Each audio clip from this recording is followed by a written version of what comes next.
வணக்கம். டிஎன்பிஎஸ்சி கையேடு group 4 and group 2 ஏல வந்து கேட்கப்பட்ட ஜிகே பார்ட்டில் இருக்கிற தமிழ் பகுதி தான் நம்ம இப்போ பார்க்க போகிறோம். அதாவது 8th யூனிட்லேருந்து நமக்கு கேட்டது.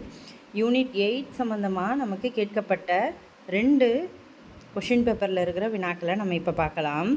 இது வந்து குரூப் 4ல் கேட்கப்பட்டது. அதாவது 2022 நடந்த குரூப் 4 அந்த எக்ஸாமினேஷன் ஜிகே பார்ட்டில் நமக்கு கேட்கப்பட்ட தமிழ் பகுதி. முக்கியமாக திருக்குறள் சம்பந்தமான வினாக்கள் நம்ம பார்க்கலாம். முதல் கேள்வி பாருங்கள். ஒருவருக்கு சிறந்த அணிகலன்களாக இருப்பவை என வள்ளுவர் எவற்றை குறிப்பிடுகின்றார்? ஒருவருக்கு சிறந்த அணிகலன்களாக இருப்பவை எது அப்படின்னு சொல்லி பார்த்தோன்னா பணிவும் இன்சொல்லும் தான் வந்துட்டு சிறந்த அணிகலன்களாக வள்ளுவர் அவர்கள் குறிப்பிடுகிறார்கள்.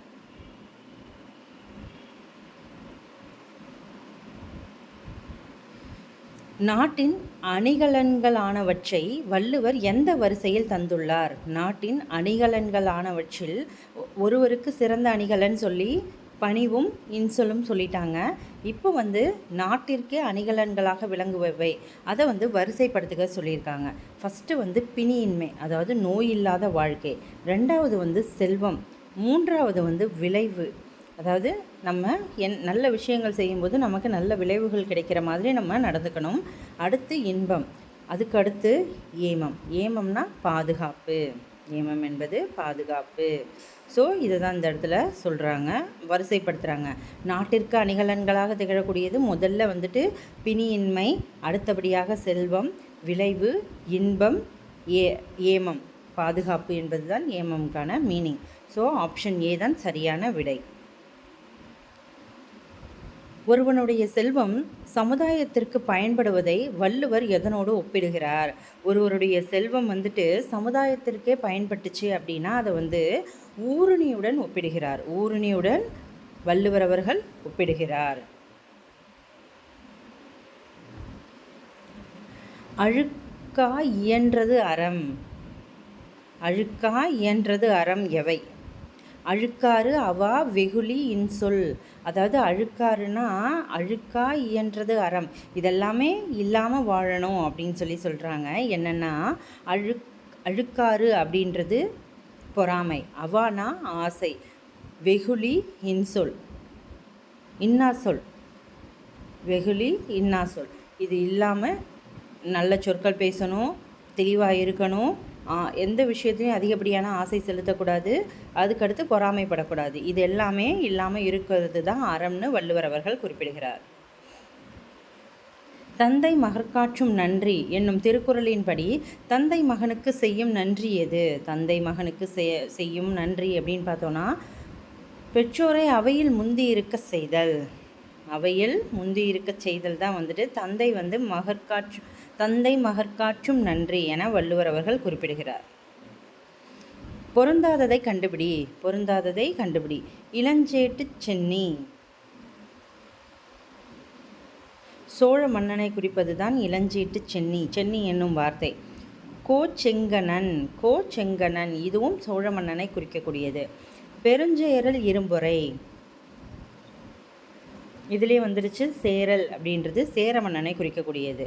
பெருநற்கிள்ளி இதுவும் வந்து சோழ மன்னன். ஸோ இந்த இடத்துல பொருந்தாதது எதுனா பெருஞ்சேரல் இரும்புரை என்பது தான் பொருந்தாதது. ஆப்ஷன் சி தான் சரியான விடை. கீழ்கண்ட வாக்கியங்களில் சங்கம் மருவிய காலத்தின் சரியான கூற்று எது? கீழ்கண்ட வாக்கியங்களில் சங்கம் மருவிய காலத்தின் சரியான கூற்று. 18 நூல்கள் உள்ளடக்கிய 11 கீழ்கணக்கு நூல்கள் பெரும்பாலும் ஒழுக்க நெறிகளை பற்றி கூறுகிறது. கூற்று 1 சரி. அவற்றுள் திருக்குறளும் நாலடியாரும் முதன்மையானது. இதுவும் சரி. திருக்குறளும் நாலடியாரும் தான் வந்துட்டு இந்த 11 கீழ்கணக்கு நூல்களில் முதன்மையாக வைத்து கூறக்கூடியது. சிலப்பதிகாரமும் மணிமேகலையும் பண்பாடு மற்றும் சமயத்தை பற்றி கூறுகின்றது.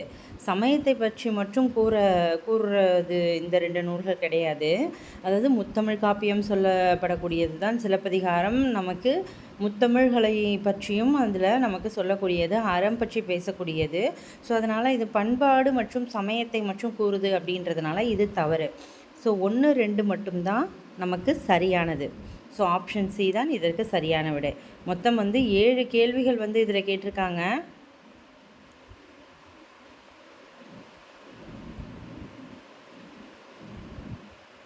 அந்த 7 கேள்விகளில் 2 கேள்விகள் வந்து தமிழ் சம்மந்தமாக கேட்டிருக்காங்க. மிச்சம் 5 கேள்விகள் வந்து திருக்குறள்லேருந்தே கேட்டிருக்காங்க. ஸோ அந்த 7 கேள்வியும் நம்ம தவறு பண்ணாமல் எழுதணும் அப்படின்றத ஞாபகம் வச்சுக்கோங்க.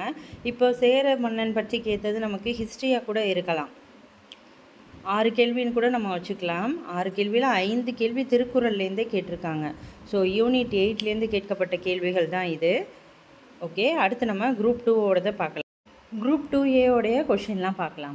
உழையும் உட்பக்கம் காண்பவர் யார்? உழையும் உட்பக்கம் காண்பவர் விடாமுயற்சி உடையவர்களை தான் வள்ளுவர் வந்து உழையும் உட்பக்கம் காண்பார் என கூறுகிறார். ஒரு தூதுவனின் குணங்களாக திருவள்ளுவர் எவற்றை கூறுகிறார்?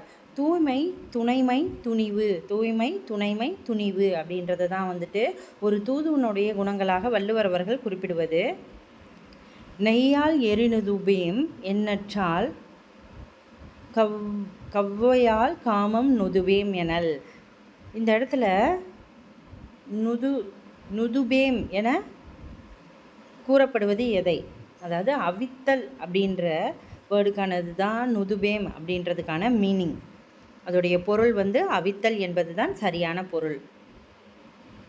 வேளாண் வேதம் என போற்றப்படும் நீதி நூல். வேளாண் வேதம் என போற்றப்படும் நீதி நூல் வந்து நாலடியார் சமண முனிவர்களால் இயற்றப்பட்டது. திருக்குறள் எல்லாருக்குமே தெரியும், திருவள்ளுவர் அவர்களால் இயற்றப்பட்டது. ஆசார கோவை பெருவாய் முள்ளியார் அவர்களால் இயற்றப்பட்டது. பழமொழி வந்து நிறைய பேரால் இயற்றியிருப்பாங்க. முன்றுரை அறையனாரை நம்ம குறிப்பிட்டு சொல்லலாம். காலம் கருதினும் கைகூடும். மேற்கூறிய திருக்குறளின்படி ஒருவர் உலகம் முழுவதையும் கைப்பற்ற கருதினால் அவர் எந்த 2ஐ அறிந்து செயல்பட வேண்டும்? காலமும் இடத்தையும் தெரிஞ்சு அவர் செயல்பட்டாதான் வந்துட்டு நம்ம இந்த உலகத்தையே வந்து கைகூட முடியும் அப்படின்னு சொல்லி வள்ளுவர் குறிப்பிடுகிறார். ஸோ இதற்கானது 2 மட்டும், ஆப்ஷன் பி மட்டும்தான் சரியான விடை. உலக நாகரிகம் முற்றிலும் அழிந்துவிட்டாலும் திருக்குறளும் கம்பன் காவியமும் இருந்தால் போதும், மீண்டும் அதை புதுப்பித்து விடலாம் என கூறியது யார்? கால்டுவெல் அவர்கள். கதி கால்டுவெல் அப்படின்னு ஞாபகம் வச்சுக்கலாம். கதி. க என்பது கம்பராமாயணம், தி என்பது திருக்குறள். ஓகே, அவ்வளோதான். நமக்கு குரூப் 2ல் கேட்டது. இது ரிப்பீட்டடாக அதே கேள்விகள் தான் வருது. ஸோ 5 கேள்விகள் விதமாக நமக்கு திருக்குறள்லேருந்து கேட்டிருக்காங்க. ஸோ இதையும் நீங்கள் பார்த்துக்கோங்க. இப்போ ரீசெண்டாக நடந்த கொஷின் பேப்பர்ஸில் என்னென்ன கேள்விகள் வந்து திருக்குறள்லேருந்து இடம்பெற்றிருக்கு அப்படின்றதையும் ஒரு முறை பார்த்துக்கோங்க. ஓகே, 5/6/2024 கம்மிங் வெனஸ்டே வந்து நம்ம சேனலில் வந்துட்டு ஒரு ஃபுல் மாடல் டெஸ்ட் வந்து கண்டக்ட் பண்ணுறோம். ஸோ அதை வந்து நீங்கள் எல்லாருமே அட்டன் பண்ணி பாருங்கள். உங்களுக்கு எக்ஸாமுக்கு கண்டிப்பாக யூஸ்ஃபுல்லாக இருக்கும். அதுக்கான உங்களுக்கு contact number and then WhatsApp, Telegram link வந்து நான் சேனல் டிஸ்கிரிப்ஷனில் கொடுக்குறேன். ஜாயின் பண்ணணுன்னு நினைக்கிறவங்க ஜாயின் பண்ணிக்கோங்க. அண்ட் உங்கள் ஃப்ரெண்ட்ஸுக்கும் நீங்கள் இந்த இன்ஃபர்மேஷனை சொல்லுங்கள். தேங்க்யூ.